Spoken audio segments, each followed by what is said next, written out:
Okay, today we're looking at the Cherry DW3000, which is this.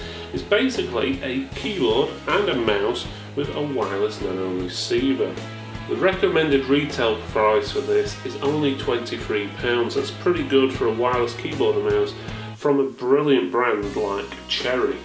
Let's have a quick look at the packaging. As you can see there, it's pretty straightforward. All you've got is a picture of the keyboard and mouse and the wireless receiver on the front. The pictures are generally on Cherry products to scale, so you can see exactly what you're getting from the top of the box. Let's have a look at the lips. It says Cherry on that side.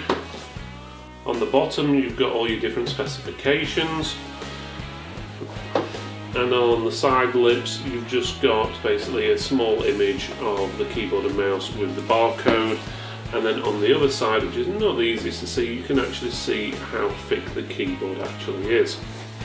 Okay, inside the box you've basically got these items here. So you've got the manual there, which has got all your instructions of how to set it up, how to add the batteries in, tells you about the function keys and what they do. We'll get more into those in a few minutes. And then you'll also have all your different languages on there as well.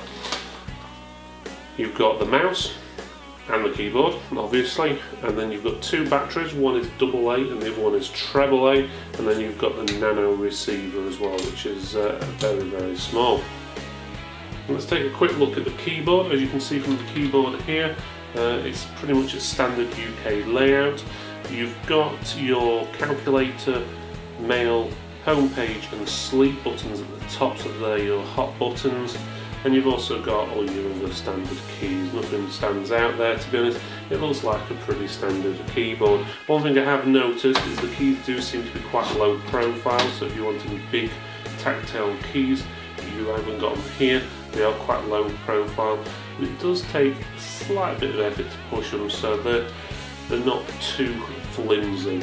And they're actually pretty quiet, so very good for a professional keyboard.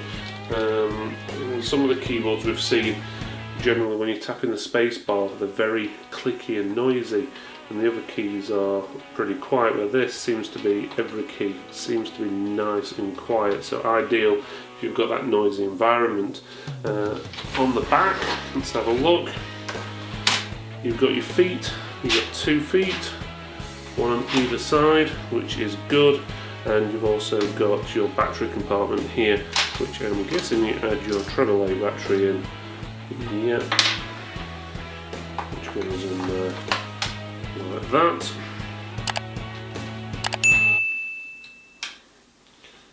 Click them the right way around, and there you go. It has got 3 rubber feet on the front and 2 on the back. The catch is though, if you've got the feet up, you haven't got any rubber on the back to stop it slipping. So let's have a see if that actually affects it when using it. So the bottom, as you can see, I put pressure there, it's not really moving. When you push the top, it slides. Where if you put the feet down,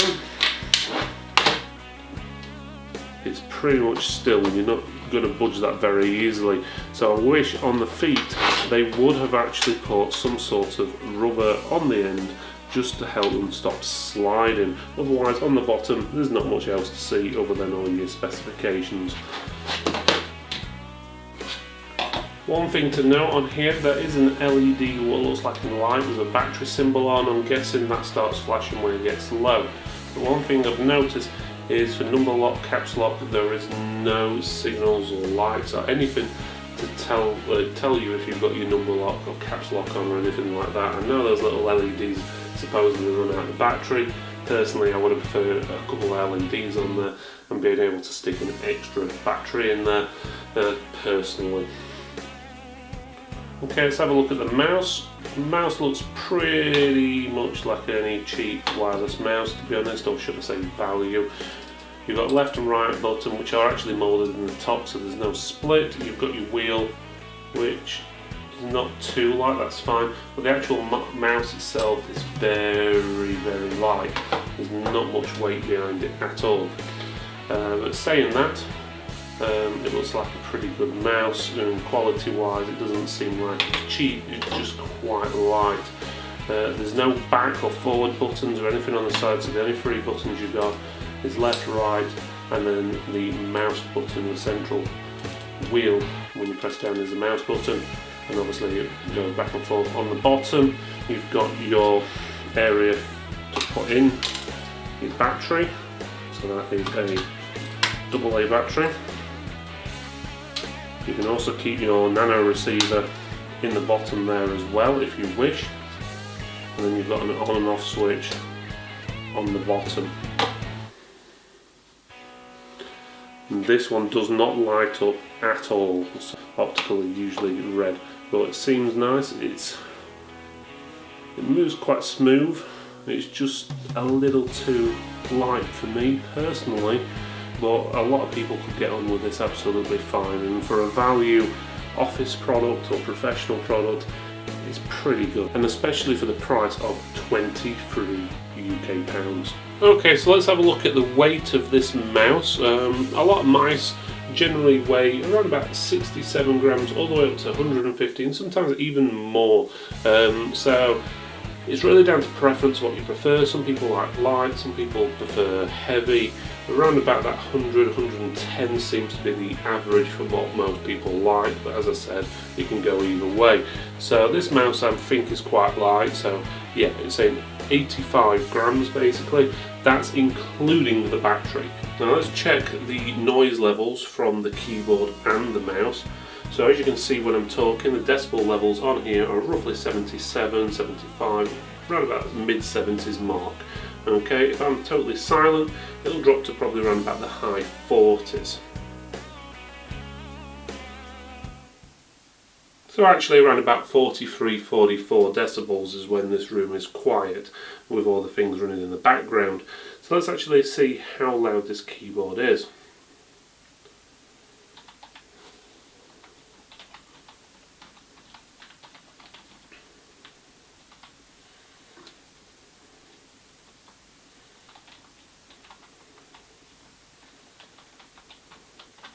So as you can see there, basically the keyboard was only a few decibels louder than the actual room level, so that's actually pretty good.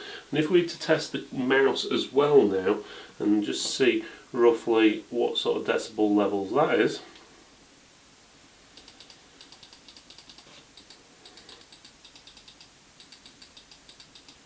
So you can see there it's roughly around about the high 40s.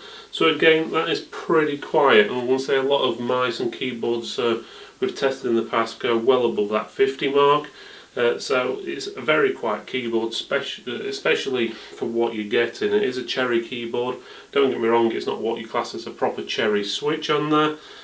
But for a professional and for a value keyboard and mouse, you can't go far wrong.